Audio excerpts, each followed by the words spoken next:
अस्सलाम वालेकुम स्टूडेंट्स। बच्चों, आज हमारा तीसरा लेक्चर है chapter number 1 physics new book का। आज की वीडियो में हम लोग सीखने वाले हैं specific heat capacity by electrical heating method.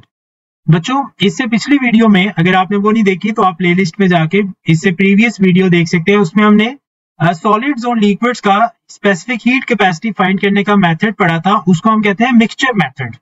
तो आज हम अपना सेकेंड मेथड पढ़ने जा रहे हैं, that is electrical heating method. बच्चों, स्पेसिफिक हीट कैपेसिटी का फॉर्मूला आपको याद है, Q over M delta T।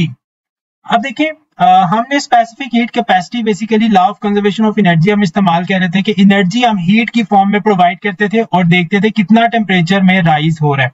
उससे हमें पता चलता है कि किसी भी मटेरियल की स्पेसिफिक हीट कैपेसिटी कितनी है। अब बेटा, हीट हम उस मेथड में दे रहे थे, सॉलिड को हमने हीट किया था बर्नर के थ्रू, इसी तरह लिक्विड को भी बर्नर के थ्रू हमने हीट किया था। यहाँ पर हम हीटिंग मेथड जो इस्तेमाल कर रहे हैं वो इलेक्ट्रिकली हम हीट करेंगे, कोई भी करंट सोर्स पावर सप्लाई देंगे और उस फॉर्म में हम Q यानी हीट एनर्जी उसको प्रोवाइड करेंगे और देन इसको इस्तेमाल करेंगे, चेंज इन टेम्परेचर को इस्तेमाल करेंगे और मैस हमें मालूम होगा, हम मैस मेजर करेंगे वेट मशीन के जरिए और अपने जो भी हमारा सॉलिड और लिक्विड है उसकी स्पेसिफिक हीट कैपेसिटी हम फाइंड कर लेंगे। सबसे पहले हम स्टार्ट करते हैं अपना एक्सपेरिमेंट। इसका एम क्या है? आप लोगों को पता है कि हम स्पेसिफिक हीट कैपेसिटी में ये कह रहे हैं, the aim of the experiment is to determine the specific heat capacity of a substance by linking the amount of energy transfer to the substance. हम एनर्जी ट्रांसफर करेंगे और हम देखेंगे कि टेम्परेचर में कितना राइज आता है with the rise in the temperature of the substance. तो ये हमारा जी स्पेसिफिक हीट कैपेसिटी मेजर करने का एम है इस एक्सपेरिमेंट का। अब इक्विपमेंट्स हमें क्या क्या चाहिए, यानी ऑपरेटर्स हम कौन कौन सा यूज करेंगे। सबसे पहले आपको पता है मैस के स्पेसिफिक हीट कैपेसिटी मेजर करने के लिए हम जो मैस लेते हैं ना वो 1 किलोग्राम लेते हैं ताकि मेजरमेंट्स हमारी एक जैसी रहे। 1 किलोग्राम ब्लॉक लेना है, जो भी मेटल या सॉलिड आप यूज कर रहे हैं, एल्यूमिनियम, कॉपर, कोई भी, आपने उसका 1 किलोग्राम सैंपल ले लेना है। A beaker containing a non mass of water, आपने एक बीकर लेना है, ये लिक्विड के लिए होगा। वैसे हमें सॉलिड के लिए एल्यूमिनियम को इस्तेमाल करना है। फिर हमें एक थर्मामीटर चाहिए, इससे क्या होगा, to measure the temperature rise of the substance. जाहिर हम हीट देंगे तो उसके टेम्परेचर में राइज आएगा, उसके थ्रू हमने स्पेसिफिक हीट निकालनी है। फिर इमर्शन हीटर है, हीटर हम इस्तेमाल करेंगे जिसको इलेक्ट्रिसिटी देंगे, पावर सप्लाई, और उससे वो हमारे सॉलिड को हीट करेगा टू हीट द सब्सटेंस। फिर आपके पास पावर सप्लाई है, हीटर आपको पता है बिजली से चलते हैं, तो हम उसको कोई ना कोई पावर सप्लाई से बिजली देंगे और वो फिर सॉलिड को हीट करेगा। स्टॉप वॉच हमें चाहिए होगी, हमने टाइम भी मेजर करना है कि कितने टाइम के लिए हमने इसको हीट प्रोवाइड की है। फिर हमारे पास एक वोल्ट मीटर होना चाहिए जिससे हम वोल्टेज मेजर करेंगे, पोटेंशियल डिफरेंस, यानी कितना हम पावर सप्लाई के जरिए उसको पोटेंशियल डिफरेंस या वोल्टेज दे रहे हैं। एमीटर असल में करंट मेजर करने के लिए होता है, तो हमें करंट की वैल्यू भी पता होनी चाहिए, आगे फॉर्मूले से हम डिराइव करेंगे कि हमें क्यों वोल्ट मीटर और एमीटर से वोल्टेज और करंट मेजर करना है, फॉर्मूले में इस्तेमाल होगा, इसलिए हम ये दोनों मीटर्स इस्तेमाल करेंगे। ठीक है, ओके। तो जो ऑपरेटर्स हम लोगों ने डिस्कस किया है वो आपके सामने डिस्प्ले में नजर आ रहा होगा। ये बेटा हमारे पास पावर सप्लाई है जिसके जरिए हमने करंट प्रोवाइड करना है हीटर को, और हीटर आपके जो ब्लॉक है एल्यूमिनियम का या जो भी हमने सॉलिड लिया है उसको हीट करने के लिए इस्तेमाल होगा। ठीक है, देन आपके पास ये एम्पेयर मीटर होते हैं, हमारी लेबोरेटरी में मौजूद होते हैं। हमारे पास वोल्ट मीटर है, वोल्टेज मेजर करने के लिए इस्तेमाल होता है। देन हमें एक थर्मामीटर चाहिए होगा और ये हीटर चाहिए होगा जिसको हमने अपने सॉलिड में इमर्स करना है। अब बच्चों, इस एक्सपेरिमेंट को हम स्टार्ट, या इसका प्रोसीजर क्या है वो हमारे पास है कि जिस सॉलिड को आप लोगों ने जिसकी स्पेसिफिक हीट कैपेसिटी मेजर करनी है उसके अंदर हमें 2 सुराख करने हैं। ये 2 सुराख करने हैं, एक थर्मामीटर के लिए और एक हमने हीटर इंसर्ट करने के लिए सुराख करना है, और इसको हमने एक इंसुलेशन वाली जगह पे प्लेस कर देना है। एक बॉक्स, इंसुलेटेड बॉक्स ले सकते हैं आपने, उसमें प्लेस कर देना है और ऊपर आपने इसके कैप दे देना है ताकि जो हीट हम दे रहे हैं वो सराउंडिंग में वेस्ट ना हो। ठीक है, अब बेटा हमारे पास ये हीटर आ गया, ये सॉलिड ब्लॉक है, एल्यूमिनियम हमने लिया है। इसके अलावा हम एक ऑयल की लेगिंग इस्तेमाल करते हैं। बेटा यहाँ पर जब हम होल करेंगे तो हीटर और यहाँ जो थर्मामीटर का हीटर है इनके दरमियान एयर होगी, हमने इधर ऑयल का इस्तेमाल करना है ताकि वो आपके जो सॉलिड है उसकी सरफेस के साथ हीटर और थर्मामीटर बिल्कुल अटैच हो, क्योंकि हमने बिल्कुल इतना सुराख नहीं होता कि हीटर और थर्मामीटर बिल्कुल फिक्स हो, थोड़ा सा खुला सुराख होता है। तो उसके अंदर हम जब इसको इंसर्ट करते हैं तो उसको प्रॉपरली फिल करने के लिए, ताकि उसका एग्जैक्ट कॉन्टैक्ट सॉलिड के साथ हो, हम इसके अंदर ऑयल का इस्तेमाल करते हैं। ठीक है, तो ये हमारा बेटा अपरेटस है। अब हम लोग अपने स्टेप्स की तरफ चलते हैं। सबसे पहले आपका पहला स्टेप होगा calculate the mass of the solid. आप लोग मास m मेजर कर लेंगे, सॉलिड जितना भी आपने मास का लिया है, यूजुअली हम 1 किलोग्राम के लेंगे। Place an electrical immersion heater into the central hole at the top of the weighed metal block. मैंने आपको कहा आपने 2 सुराख करने हैं, एक सुराख में आपने इलेक्ट्रिकल इमर्शन हीटर इस्तेमाल करना है, हीटर उसके अंदर इंसर्ट करना है। Then connect the heater with an ammeter to measure the current and with a voltmeter to measure the voltage. बेटा अभी हम आगे इसकी कैलकुलेशन में डिस्कस करेंगे कि वोल्ट मीटर और एमीटर हम क्यों इस्तेमाल कर रहे हैं करंट मेजर करने के लिए और वोल्टेज मेजर करने के लिए। फिर आपने इनके साथ कनेक्ट करके हीटर को इनके साथ कनेक्ट करना है ताकि ये मेजर हो जाए। तीसरे स्टेप में हमने करना है place the thermometer into the smaller hole. एक आपने स्मॉलर होल किया होगा, उसके अंदर आपने थर्मामीटर प्लेस करना है ताकि टेम्परेचर का डिफरेंस आप लोग मेजर कर सकें। Add few drops of oil into the hole to make sure the thermometer is surrounded by hot material. मैंने आपको बताया कि हम कुछ ऑयल ड्रॉपलेट्स डालते हैं ताकि जो गैप्स रह जाएं, जब हम थर्मामीटर इंसर्ट करेंगे वो गैप्स फिल हो जाएं। थर्मामीटर टोटली आपका सॉलिड के साथ टच होना चाहिए, तभी वो आपको सही टेम्परेचर, एक्यूरेट टेम्परेचर देगा। नंबर 4 पे आपके पास आता है insulate the block by wrapping it with cotton wool. आपने वो जो ब्लॉक है, मैंने आपको कहा कि इंसुलेट करना है, उसको किसी भी तरह से कर सकते हैं ताकि सराउंडिंग में उसकी हीट लॉस ना हो, वरना आपकी जो स्पेसिफिक हीट कैपेसिटी है वो आप ठीक से मेजर नहीं कर सकेंगे। नंबर 5 है record the initial temperature of the block. जब आपने अभी हीटर ऑन नहीं किया, आपने इसका इनिशियल टेम्परेचर T1 मेजर कर लेना। फिर connect the heater to the power supply. आपने पावर सप्लाई जैसे ही ऑन करेंगे हीटर गर्म होना शुरू हो जाएगा और वो सॉलिड को गर्म करना शुरू कर देगा। और आपने ये प्रोसेस कंटिन्यूड रखना है 10 मिनट्स तक। स्टॉप वॉच हमने स्टार्ट में मैंने आपको प्रैक्टिस में बताया, स्टॉप वॉच से आपने मेजर कर लेना है कि 10 मिनट जैसे ही पास हो आपने हीट को बंद कर देना है। Record current and potential difference. उस दौरान जो आपके पास करंट आई, करंट को हम आई से रिप्रेजेंट करते हैं, वोल्टेज को या पोटेंशियल डिफरेंस को हम वी से रिप्रेजेंट करते हैं। ये दो चीजें आप लोगों ने वोल्ट मीटर और एम मीटर पे आपकी रीडिंग आ रही होगी, वहां से आपने मेजर कर लेना है। नंबर 7 है after 10 minutes turn the heater of, record the highest temperature that it reaches. Temperature reading will rise even after the heater is turned of. अब बेटा आपके पास ये T2 टेम्परेचर है। अब हीटर फौरन से तो ठंडा नहीं होता ना, जैसे ही आप हीटर को टर्न ऑफ करेंगे तब भी टेम्परेचर में कुछ ना कुछ राइज आता रहता है। Calculate the heat energy generated by water. आपने स्पेसिफिक हीट कैपेसिटी का फॉर्मूला इस्तेमाल करना है। अब इसको हम कैसे डील करेंगे, मैं एक बार सारा प्रोसेस दोबारा रिपीट कर रहा हूँ। सबसे पहले स्टेप में आपने मास मेजर किया। नंबर 2 पे आपने जो सॉलिड के ऊपर होल किए हुए थे उसमें एक जो बड़ा होल था उसमें हीटर को इंसर्ट कर देना, जो छोटा होल है उसमें आपने थर्मामीटर को इंसर्ट कर देना। फिर आपने हीटर के साथ वोल्ट मीटर और एम मीटर को कनेक्ट करना है, जैसा कि आपको मैंने ये डायग्राम में शो किया है। ये हीटर है और साथ इसके वोल्ट मीटर और एम मीटर कनेक्टेड है। ये पावर सप्लाई से आप हीटर को ऑन करेंगे और ये एल्यूमिनियम ब्लॉक का टेम्परेचर T1 से राइज होकर T2 पे चला जाएगा, टेम्परेचर राइज होना शुरू हो जाएगा। ओके, नेक्स्ट हमने क्या किया, टेम्परेचर्स भी मेजर कर लिए। उसके अलावा हम लोगों ने फिर वोल्टेज और करंट की वैल्यू मेजर कर लेनी है कि कितना हमारे पास उस टाइम पे 10 मिनट्स हीट देने पर हमने कितना करंट और वोल्टेज की वैल्यू आ रही है। देन बेटा आपने 10 मिनट के बाद इसको बंद कर देना हीटर को और अपनी फाइनल रीडिंग्स लेनी है। अब कैलकुलेशंस क्या है हमारे पास, बेटा आपने हीट निकालनी है क्योंकि हमारे फॉर्मूला जो था C is equal to Q over M delta T। ठीक है, अब इसके अंदर हमें हीट चाहिए होगी Q। तो Q in terms of electricity, क्योंकि हम इलेक्ट्रिकली हीट कर रहे हैं तो हम जो हमारे पास एनर्जी है Q, हम इसको E से नहीं बल्कि हीट एनर्जी को हम Q से रिप्रेजेंट करते हैं। तो Q हमारे पास इक्वल होगा चार्ज मल्टीप्लाई बाय वोल्टेज। ये फॉर्मूला है, आगे करंट इलेक्ट्रिसिटी के चैप्टर में हम लोग इसको डिटेल में सीखेंगे। तो बेटा आपने इसको एज इट इज अभी फिलहाल याद कर लेना है। अब चूंकि हमें चार्ज का नहीं पता, हमने ऐसा कोई मीटर नहीं लगाया, वोल्टेज तो हमें पता है, चार्ज का हमें नहीं पता कि चार्ज कितना हमने प्रोवाइड किया है, तो फिर हम चार्ज का फॉर्मूला इस्तेमाल करेंगे। करंट की डेफिनेशन से हमारे पास, यानी करंट की हमारे पास डेफिनेशन होती है charge flow per unit time. कितना चार्ज एक यूनिट टाइम में फ्लो किया है वो हमारे पास इलेक्ट्रिक करंट होता है। ये भी आगे जाके आप करंट इलेक्ट्रिसिटी में सीखेंगे। तो यहां से अगर मैं Q निकालूं तो T उधर जाके मल्टीप्लाई हो जाएगा, Q इक्वल आ जाएगा I मल्टीप्लाई बाय T। अब यहाँ देखिए टाइम हमारे पास है 10 मिनट हमने दिया, करंट हमारे पास I हमने एमीटर से मेजर किया। तो ये दोनों वैल्यूज Q की जो वैल्यू है इसको हम अपने मेन फॉर्मूले में सब्स्टिट्यूट करेंगे तो हमारे पास ये आ जाएगा Q is equal to IVT। अब देखें सारी वैल्यूज नॉन हो गई, एमीटर से करंट आ गया, वोल्टमीटर से वोल्टेज आ जाएगा और T टाइम हमने 10 मिनट का दिया। ये जो वेरिएबल्स यहाँ इस्तेमाल किए उनको मैंने बताया हुआ है।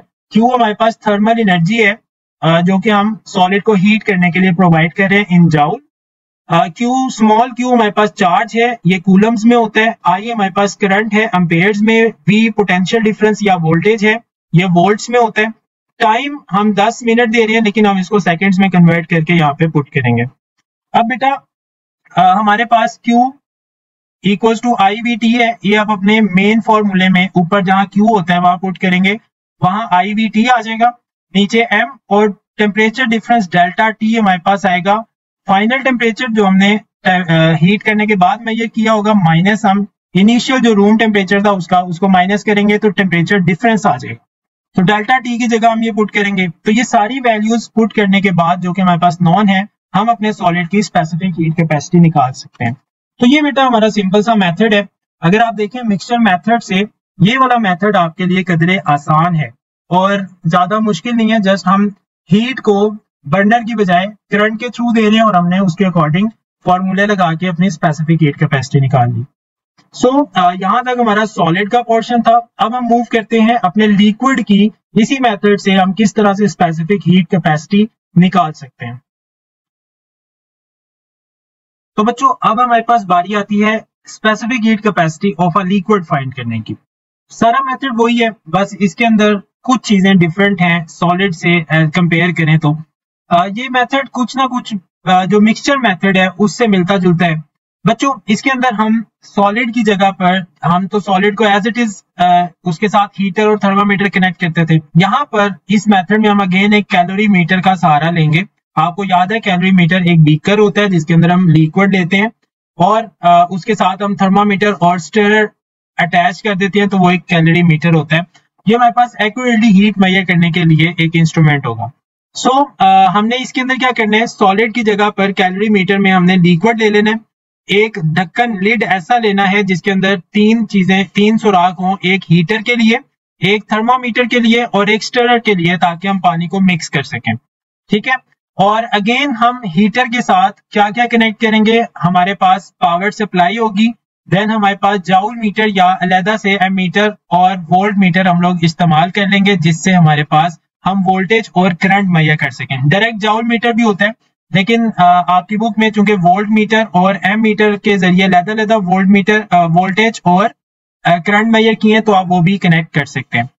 ओके, अब बेटा वही प्रोसेस है। सबसे पहले आपने इनिशियली क्या करना है, लिक्विड का इंक्लूडिंग कैलोरीमीटर आपने इनिशियली मैस मेजर कर लेना है, क्योंकि हम इसके अंदर law of conservation of energy इस्तेमाल करेंगे।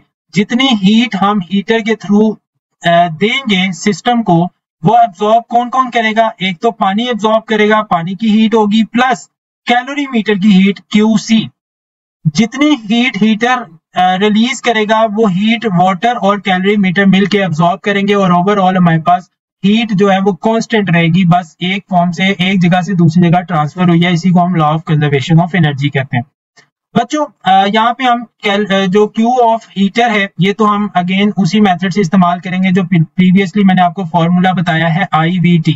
स्टॉप वॉच से हम हीटिंग का टाइम मेजर करेंगे, वोल्टेज हम वोल्ट मीटर से मेजर करेंगे, करंट हम एम मीटर जो हमने कनेक्ट किया होगा वो एम्पेयर्स में हमें करंट मेजर करके दे देगा। जो हमारे पास specific heat capacity of water है वो हम लोग अगेन उसी तरह जो हीट एनर्जी हम वाटर को देंगे वो उसी तरह Q is equal to MC delta T से हम लोग मेजर करेंगे। आपको पता है स्पेसिफिक हीट ऑफ वाटर हमें पता है, मैस हमें पता होगा, अभी हम वेट मशीन से मेजर करेंगे, चेंज इन टेम्परेचर हम थर्मामीटर से मेजर कर लेंगे। इसी तरह जो कैलोरीमीटर का हमारे पास हीट एनर्जी वो एब्जॉर्ब करेगा वो भी हमारे पास MC डेल्टा T फॉर्मूले से आ जाएगा। खैर ये सारी चीजें अब हम आगे जाके सीखते हैं। ये सारा हम फॉर्मूला डिजाइन करेंगे और हम अपने लिक्विड की स्पेसिफिक हीट कैपेसिटी मेजर कर लेंगे। हमारे पास स्टेप्स क्या है बेटा? सबसे पहले हमने कैलोरी मीटर का मैस ले लेना है, एम्प्टी कैलोरी मीटर का। फिर हमने जो भी लिक्विड जिसका स्पेसिफिक हीट कैपेसिटी मेजर करनी है वो हम कैलोरी मीटर में ऐड करेंगे। हम वाटर ले लेते हैं जी, उसको हम ऐड करेंगे। फिर हमने अगेन दोनों का मैस मेजर करना है। जो पानी डालेंगे इंक्लूडिंग कैलोरी मीटर, आपके पास जो मैस आ जाएगा वो आएगा m। अब इसमें से खाली पानी का मैस कैसे आएगा बेटा? एम्प्टी कैलोरी मीटर में पहले आपके पास एम्प्टी था, वो हमारे पास mc था। फिर हमने इसमें पानी ऐड किया, इसमें अब हमारे पास दो मैसेज ऐड है, एक तो मैस ऑफ वाटर और एक तो मैस ऑफ कैलोरी मीटर, यानी mc प्लस mw। अब खाली मैंने मैस ऑफ वाटर निकालना है, तो वो मेरे पास क्या आएगा? अगर मैं एम्प्टी कैलोरी मीटर में से ये जो टोटल मैस मेरा आएगा इनको मैं सब्ट्रैक्ट कर दूं, यानी मैस ऑफ वाटर मेरे पास आएगा m। ये मेरे पास m है, इसको मैं माइनस कर दूं अगर कैलोरी मीटर के मैस के साथ, तो पीछे वाटर का वाटर रह जाएगा, वो मेरे पास mw आ जाएगा। नंबर 3 पे है इनिशियल टेम्परेचर हम लोगों ने मेजर कर लेना है थर्मोमीटर के जरिए, उसको हम TI कह देते हैं या T1 कह देते हैं, कुछ भी आप इसको नाम दे सकते हैं। नंबर 4 पे आपने क्या करना है? Place electrical heater inside the liquid. Heater हमने ऐड कर दिया, उसके साथ हमने मीटर और वोल्ट मीटर अटैच कर देने हैं, क्योंकि मैंने आपको बताया कि उनकी वैल्यूज हमें चाहिए होंगी हीटर की हीट मेजर करने के लिए। फिर हमने क्या करना है? हीटर को ऑन कर देना है। Measure the voltage and current passing through the heater. आपने करंट और वोल्टेज वहां से रीड कर लेना है कि कितना पावर सप्लाई से आप ये वैल्यूज उसको दे रहे हैं। नंबर 5 पे आपने क्या करना है? Temperature will start to rise. Heater पानी को गर्म करना शुरू कर देगा। When temperature rises for 10 degree Celsius, यानी टेम्परेचर में डिफरेंस जो आएगा वो 10 डिग्री सेल्सियस जब हो जाए तो आपने स्विच ऑफ कर देना हीटर को and stir the liquid well. क्योंकि हीटर के आसपास वाला पानी जो ज्यादा गर्म होगा और चूंकि लिक्विड के पार्टिकल्स दूर दूर होते हैं, तो हमें स्टर करना पड़ेगा ताकि temperature through out the liquid एक जैसा हो जाए। Then find the temperature difference between highest temperature and initial temperature, यानी टेम्परेचर डिफरेंस डेल्टा टी आपको चाहिए होगा। जो फाइनल टेम्परेचर T2 आपने मेजर किया होगा हीट करने के बाद, और जो इनिशियली आपने मेजर किया था रूम टेम्परेचर पे, उनको सब्ट्रैक्ट करेंगे तो चेंज इन टेम्परेचर आ जाएगा। अब बेटा यहाँ पर बारी आती है law of conservation of energy apply करने की। इसमें क्या है? Energy supplied. हमने एनर्जी किससे सप्लाई की है? हीटर से। जितनी एनर्जी हम हीटर से सप्लाई करेंगे वो एनर्जी दो लोग एब्जॉर्ब करेंगे। एक तो लिक्विड जो हमने लिया हुआ वाटर, दूसरा कैलोरी मीटर, क्योंकि वो भी एक मटेरियल है, वो भी हीट एब्जॉर्ब करेगा। तो हम क्या करते हैं यहाँ पर, ये हमारे पास आ जाएगा Q ऑफ हीटर, और ये हमारे पास हीट एब्जॉर्ब बाय वाटर आ जाएगा, और ये हमारे पास heat absorb by calorimeter आ जाएगा। अब बेटा इनके फॉर्मूले हम 1 बाय 1 पुट करते हैं। हीटर से की हीट जो हम दे रहे हैं वो करंट की वजह से और वोल्टेज की वजह से दे रहे हैं, पावर सप्लाई से, तो वो Q का फॉर्मूला हमारे पास वही आ जाएगा जो हमने सॉलिड के लिए भी निकाला था, ITV या IBT। ये हमारे पास लेफ्ट साइड आ जाएगी। राइट साइड पे हमारे पास जो वाटर है वो आएगा mass of water, specific heat of water, और टेम्परेचर डिफरेंस हमारा स्टार्ट से एंड तक हीट देने के बाद कितना आया। देन कैलोरी मीटर का भी मैस हमने इनिशियली मेजर किया था वेट मशीन से। देन हम लोगों ने specific heat capacity of calorimeter हमें पहले से पता होगी, और टेम्परेचर डिफरेंस भी हम निकाल चुके हैं। ये सारी जो वैल्यूज हैं इसको इक्वेशन नंबर 3 में हम पुट कर देते हैं, जो हमने law of conservation of energy से बनाई है। तो हमारे पास इसकी जो फाइनल फॉर्म आएगी लेफ्ट साइड पे ITV, और ये हमारे पास वाटर या लिक्विड जो भी हमने इस्तेमाल किया है उसकी स्पेसिफिक हीट कैपेसिटी आ जाएगी, और यहाँ पर जो हीट सप्लाई की है कैलोरी मीटर को वो आ जाएगी। देन आपने चूंकि यहाँ पे लिक्विड की स्पेसिफिक हीट कैपेसिटी निकालनी है CL, इसको हम यहाँ रहने देते हैं, बाकी चीजें हम दूसरी तरफ शिफ्ट करते हैं। पहले तो ये वाली टर्म प्लस हो रही है, इसको हम इक्वल की दूसरी साइड पे शिफ्ट करेंगे तो ये उधर जाके माइनस हो जाएगी, ये माइनस होगी। देन आपके पास बचेगा ML और TF माइनस TI, ये CL से मल्टीप्लाई हो रहे हैं, ये दूसरी तरफ जाके डिवाइड हो जाएंगे नीचे, तो आपके पास एक फॉर्मूला डिजाइन हो जाएगा specific heat capacity of liquid measure करने के लिए। अब इस पूरे फॉर्मूले में जितने भी वेरिएबल्स हैं वो हमारे पास मौजूद हैं, करंट भी मौजूद है, टाइम भी मौजूद है, वोल्टेज भी मौजूद है, मैस ऑफ कैलोरी मीटर भी मौजूद है, स्पेसिफिक हीट्स भी मौजूद है, टेम्परेचर डिफरेंसेस भी मौजूद है। हम सारी वैल्यूज इस फॉर्मूले में सब्स्टिट्यूट करके अपने लिक्विड की स्पेसिफिक हीट कैपेसिटी मेजर कर सकते हैं। तो ये थे बच्चों हमारे हीटिंग मेथड के जरिए स्पेसिफिक हीट कैपेसिटी मेजर करने के तरीके। आई होप आपको वीडियो पसंद आई होगी, और अगर आपको वीडियो पसंद आई है तो इसको लाइक कर लें और चैनल को सब्सक्राइब कर लें ताकि आगे आने वाली वीडियोस आपको आसानी से मिल सके। दूसरा, अगर आपको कोई वीडियो में सजेशंस रिक्वायर्ड हैं, आप सजेशन दे सकते हैं ताकि हम अपने लेक्चर्स को मजीद इम्प्रूव कर सके और आपकी अंडरस्टैंडिंग को बेहतर से बेहतर बना सके। ठीक है बेटा, तो आज के लिए इतना ही था। टेक केयर, अल्लाह हाफिज।